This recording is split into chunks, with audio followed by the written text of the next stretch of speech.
Hello everyone, इस video में हम करेंगे एक्सरसाइज 8.1 का सम नंबर 4। इसके अंदर कहा गया है कि show that the diagonals of a square are equal and bisect each other at right angle. यानी कि टोटल 3 चीज़ इस सम के अंदर हमें प्रूफ करनी है कि किसी स्क्वायर के जो डायगोनल्स होते हैं वो एक दूसरे के इक्वल हों, एक दूसरे को बाइसेक्ट करते हों और एक दूसरे के साथ राइट एंगल यानी कि 90 डिग्री का एंगल बनाते हों। तो आप ये देखिए कि यहाँ पर हमने एक स्क्वायर को ड्रॉ किया है जिसका नाम है ABCD। तो स्क्वायर के अंदर प्रॉपर्टीज़ होती हैं कि उसकी चारों साइड्स इक्वल होती हैं, उसके चारों एंगल 90 डिग्री के इक्वल होते हैं और जो उसके डायगोनल की प्रॉपर्टीज़ मैंने आपको चैप्टर 8 के इंट्रोडक्शन वाली वीडियो में बताई थी, वो डायगोनल की प्रॉपर्टी ही हमें इस सम के अंदर प्रूफ करनी है कि डायगोनल एक दूसरे के इक्वल हों, बाइसेक्ट करते हों और 90 डिग्री का एंगल बनाते हों।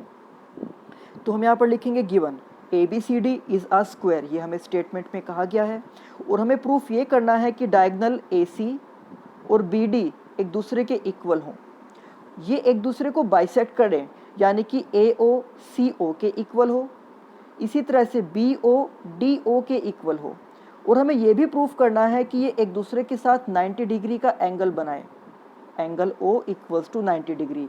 तो ये 3 चीज़ हमें यहाँ पर इस सम के अंदर प्रूफ करनी है। तो चलिए करते हैं सम का प्रूफ। अब सबसे पहले हम यहाँ पर यूज़ करेंगे दो ट्राइंगल जिसका नाम है ABC एंड BAD। तो आप डायग्राम में देखिए, एक ट्राइंगल हमने यूज़ किया है ABC और दूसरा ट्राइंगल हम यहाँ पर यूज़ करेंगे BAD। तो पहले हम इन दोनों ट्राइंगल्स को एक दूसरे के कॉन्ग्रुएंट शो करेंगे और जब ये दोनों ट्राइंगल एक दूसरे के कॉन्ग्रुएंट आ जाएंगे तो CPCD से हम ये दिखा सकते हैं कि जो AC है वो BD के इक्वल है। अब हम ये देख सकते हैं कि इन ट्राइंगल्स के अंदर जो AB है वो कॉमन साइड है, वो ट्राइंगल ABC के अंदर भी है और वो ट्राइंगल BAD के अंदर भी है। तो इसलिए हम सबसे पहले लिखेंगे कि AB इक्वल्स टू AB और इसका रीज़न ये हो जाएगा कॉमन। इसके बाद इन दोनों ट्राइंगल्स में यानी कि ABC में और BAD में एंगल A और एंगल B ये दोनों 90 डिग्री के हैं, क्योंकि स्क्वायर के चारों एंगल्स 90 डिग्री के होते हैं। तो हम यहाँ पर लिखेंगे कि angle B equals to angle A और इसका रीज़न हो जाएगा ईच 90 डिग्री। इसके बाद हम यहाँ पर लिखेंगे, जैसे कि हमें पता है कि स्क्वायर की चारों साइड्स एक दूसरे के इक्वल होती हैं, तो इसलिए ट्राइंगल ABC के अंदर एंड ट्राइंगल BAD के अंदर हम यूज़ करेंगे BC और AD का, यानी कि हम BC को AD के इक्वल लिख सकते हैं और इसका रीज़न ये हो जाएगा कि साइड्स ऑफ स्क्वायर, क्योंकि स्क्वायर की सभी साइड एक दूसरे के इक्वल होती है, इसलिए हमने यहाँ पर BC को AD के इक्वल लिख दिया है। तो इस तरह से इन दो ट्राइंगल्स में हमने 3 पार्ट्स को इक्वल शो किया, जिसमें 2 तो हैं साइड्स और एक है एंगल, यानी कि SAS रूल का यूज़ करके हमने इन दोनों ट्राइंगल को कॉन्ग्रुएंट शो कर दिया है। और अगर ये दोनों ट्राइंगल कॉन्ग्रुएंट है तो हम CPCD से लिख सकते हैं AC इक्वल्स टू BD, यानी कि अभी हमने ये शो कर दिया है कि ये जो डायगोनल्स हैं स्क्वायर के ये एक दूसरे के इक्वल हैं। AC इक्वल्स टू BD, यहाँ पर साइड में हम रीज़न लिख देंगे इसका CPCD और इसका मतलब ये है सो डायगोनल्स आर इक्वल। और अभी हमें ये शो करना है कि एक दूसरे को बाइसेक्ट करते हैं और एक दूसरे के साथ 90 डिग्री का एंगल बनाते हैं। तो अब इसके लिए हम यहाँ पर ट्राइंगल यूज़ करेंगे AOB एंड COD। अब अगर हम इन दोनों ट्राइंगल को कॉन्ग्रुएंट प्रूफ करते हैं तो इसके लिए पहले हम इस एंगल को इस एंगल के इक्वल लिखेंगे और इसका रीज़न हो जाएगा वर्टिकली अपोजिट एंगल, ये मैंने आपको चैप्टर 6 में बताया था। इसके बाद हम इस एंगल को इस एंगल के इक्वल लिखेंगे, क्योंकि ये दोनों एंगल हैं अल्टरनेट इंटीरियर एंगल। आप ये देख सकते हो कि यहाँ पर इस तरह से एक जड़ की शेप बन रही है, तो इसलिए हम इस एंगल को इस एंगल के इक्वल लिख सकते हैं और इसका रीज़न हो जाएगा अल्टरनेट इंटीरियर एंगल। और इसके बाद इन दोनों ही ट्राइंगल में हम AB को CD के इक्वल भी लिख सकते हैं। इसका रीज़न ये हो जाएगा साइड ऑफ स्क्वायर, क्योंकि स्क्वायर की चारों साइड्स इक्वल होती हैं, इसलिए हम ए बी को सी डी के इक्वल लिख सकते हैं। तो इसलिए हमने यहाँ पर triangle A O B and C O D में सबसे पहले ए ओ बी एंगल को सी ओ डी के इक्वल लिखा। इसका रीज़न है वर्टिकली अपोजिट एंगल। इसके बाद एंगल ओ ए बी को ओ सी डी के इक्वल लिखा। इसका रीज़न है अल्टरनेट इंटीरियर एंगल। और इसी के साथ ए बी को सी डी के इक्वल हमने लिखा। इसका रीज़न है साइड्स ऑफ स्क्वायर। तो इस तरह से हमने यहाँ पर इन तीन पार्ट्स को इक्वल शो करके इन दोनों ट्राइंगल्स को कॉन्ग्रुएंट प्रूफ कर दिया है।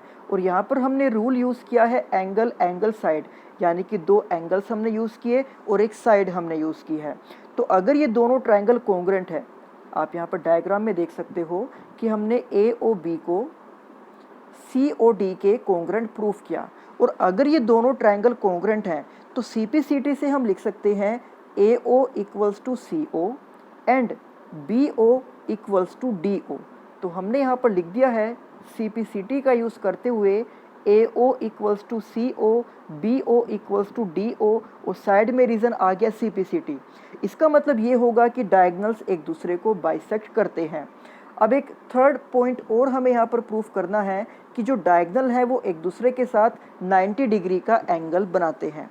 इसके लिए हम यहाँ पर ट्राइंगल्स यूज़ करेंगे A O B and triangle C O B.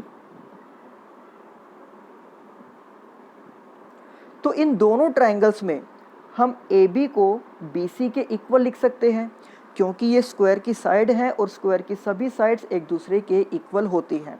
इसके बाद जो बी ओ है ये दोनों ट्राइंगल की कॉमन साइड है और इससे अलग हम ए ओ को सी ओ के इक्वल भी लिख सकते हैं, जो कि अभी हमने इसी सम में प्रूफ किया था। तो यानी कि अब इन दोनों triangle A O B and C O B में, in triangle A O B and triangle C O B, A O equals to C O, ये अभी इस सम में हमने प्रूफ किया था, तो इसलिए इसका रीज़न हमने लिख दिया है पर प्रूव्ड अबव। इसके बाद B O equals to B O, ये उन दोनों ट्राइंगल्स की कॉमन साइड है। इससे अलग A B equals to B C, क्योंकि स्क्वायर की सभी साइड्स इक्वल होती हैं तो इसलिए इन दोनों साइड को हमने इक्वल लिख दिया है। अब हम इन दोनों ट्राइंगल्स को एस एस एस रूल का यूज़ करते हुए कॉन्ग्रुएंट कह सकते हैं।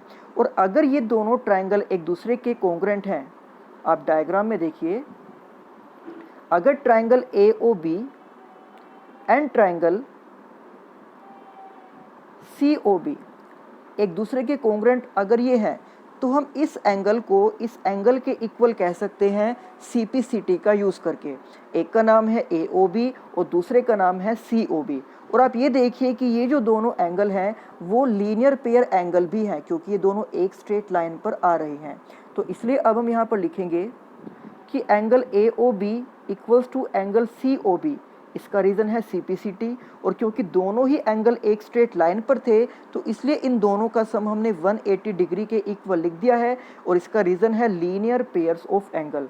तो क्योंकि A O B and C O B एक दूसरे के इक्वल हैं, इसलिए हम यहाँ पर सी ओ बी की जगह पर ए ओ बी को लिख सकते हैं। अब यहाँ पर A O B plus A O B यानी कि 2 times angle A O B, फिर इस 2 को जब 180 के डिवाइड में हम लेकर जाएंगे तो 180 डिग्री डिवाइड बाय 2 यानी कि ये हमारे पास आ जाएगा 90 डिग्री। तो इस तरह से ये 3 चीज़ हमें यहाँ पर प्रूफ करनी थी, जो इस सम में हमने प्रूफ कर दी है। अब हम कह सकते हैं कि so diagonals are equal bisect each other at right angle, यानी कि जो स्क्वायर के डायगनल्स होते हैं वो एक दूसरे के इक्वल हैं, एक दूसरे को बाइसेक्ट करते हैं और एक दूसरे के साथ राइट एंगल यानी कि 90 डिग्री का एंगल बनाते हैं। तो इस सम्स की बड़े अच्छे से आपको प्रैक्टिस करनी है, क्योंकि काफ़ी लेंथी ये सम है। अब इस एक्सरसाइज के बाकी सम्स हम करेंगे नेक्स्ट वीडियो में, तब तक आप इस सम्स की प्रैक्टिस कर लेना। मिलते हैं आपसे नेक्स्ट वीडियो में। Thank you.